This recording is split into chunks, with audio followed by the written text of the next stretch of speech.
বিশ্বকাপ ফুটবল মাঠে সৌদি আরবের পতাকা কেন মাটিতে লাগাতে দেওয়া হয় নাই বা লাগায় নাই কেন? মুসলমানদের হৃদয়ের সাথে বা আত্মার সাথে জড়িত এই কালেমা, এটা মাটিতে যদি স্পর্শ করানো হয় কালেমার অবমাননা হয়। ব্রাজিলের পতাকা উড়ানো হচ্ছে, কোনো ঝামেলা নাই।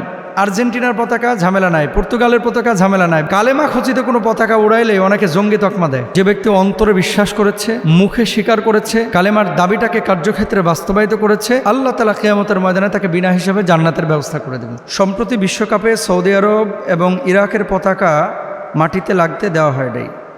এমত অবস্থায় কালেমার পতাকাকে যে উড্ডীন রাখা হলো বা মাটি থেকে আলাদা করে ধরা হলো, এটা কি দ্বীনের দাওয়াত নয়? এটা কি ইসলামের দাওয়াত নয়?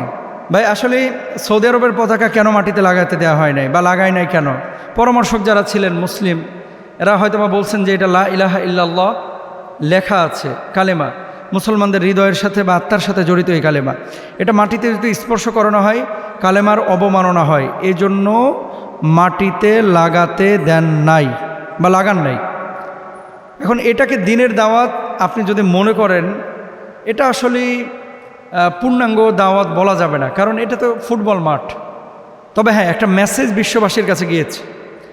যেমন সারা ওয়ার্ল্ডের বড় বড় আপনার ইনস্টাগ্রামের পেজগুলো, তারপরে মুসলিম কমিউনিটির যে বড় বড় চ্যানেলগুলো, সবাই কিন্তু মোটামুটি নিউজ করেছেন এই বিষয়টা নিয়ে, যে কালেমার পতাকা এটা মাটিতে রাখা হয় না, এটা উঁচু রাখা হয়েছে। যদি ব্যাপারটা এমনটাই হয়ে থাকে, ইসলামের একটা সুমহান বার্তা, কালেমার মর্যাদা, এটার একটা দাওয়া কিন্তু বিশ্ববাসীর কাছে গিয়েছে, এটার একটা দাওয়া গিয়েছে। এখন মূলত কি কালেমার বার্তাটা কি? কালেমার বার্তা হচ্ছে লা ইলাহা ইল্লাল্লাহ, মানুষকে দাওয়াত দেওয়া আল্লাহ ছাড়া কোনো উপাস্য নেই।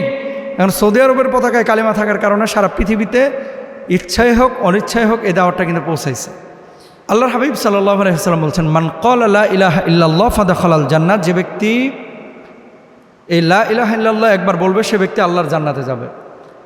এখন বিশ্বকাপ ফুটবল মাঠে সৌদি আরবের এই কালেমা লা ইলাহা ইল্লাল্লাহ, এটা অমুসলিমদের সামনে যখন নিউজ গিয়েছে, অনেকে হয়তো বা রিসার্চ করেছে, অনেকে হয়তো বা গবেষণা করেছে যে আসলে লেখাটা আছে কি।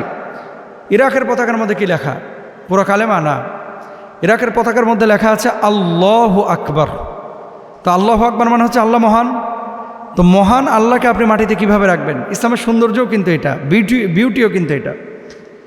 এখান থেকে মেসেজটা কি, শিক্ষাটা কি? শিক্ষাটা হচ্ছে কালেমা শুধু উড্ডীন করা না, কালেমা হচ্ছে হৃদয়ের ভেতরে স্থান করে নেওয়া, স্থান করে দেওয়া।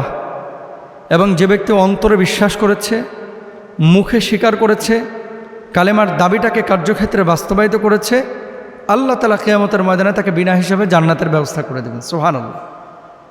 এখন আপনার দায়িত্ব হচ্ছে কালেমার এই দাওয়াতটাকে মৌখিকভাবে অমুসলিমদের সামনে প্রকাশ করা।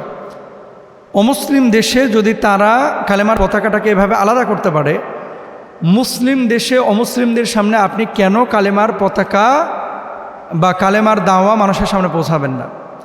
আরেকটা বিষয় আমি বুঝি না, এটা আমাকে বোঝায়, আপনারা যদি কেউ বুঝেন বোঝায় দেবেন। ব্রাজিলের পতাকা উড়ানো হচ্ছে, কোনো ঝামেলা নাই। আর্জেন্টিনার পতাকা ঝামেলা নাই, পর্তুগালের পতাকা ঝামেলা নাই, বাংলাদেশের পতাকা ঝামেলা নাই। কালেমা খচিত কোনো পতাকা উড়াইলে অনেকে জঙ্গি তকমা দেয় এবং এই পতাকা কিন্তু ছিঁড়ে ফেলা হয়, এই পতাকা নামিয়ে ফেলা হয়। অনেকে কিন্তু এগুলো সহ্য করতে পারেন না। আল্লাহর কালাম লা ইলাহা ইল্লাল্লাহ বাংলাদেশের বিভিন্ন সরকারি অফিসেও তো লেখা আছে। প্রাইম মিনিস্টারের মাথার উপরে দেখা যায় না অনেক সময়, বড় বড় অফিসে, প্রধানমন্ত্রীর কার্যালয় সহ অন্যান্য বিভিন্ন জায়গায় দেখা যায়। সেখানে কালেমার ভয় নাই, কিন্তু পতাকা উড়াইলে কিন্তু ভয় তৈরি হয়। কেন? কারণটা হচ্ছে এটা জঙ্গিদের সাইন। অন্যান্য দেশে এটা ইউজ করে জঙ্গিরা, তো বাংলাদেশে যারা ইউজ করতেছে তারা তো আর জঙ্গি না, তারা তো মুসলমান। তো ব্যাপারটাকে আসলে মানসিকতা বা মনস্তাত্ত্বিকভাবে পরিবর্তন করা উচিত।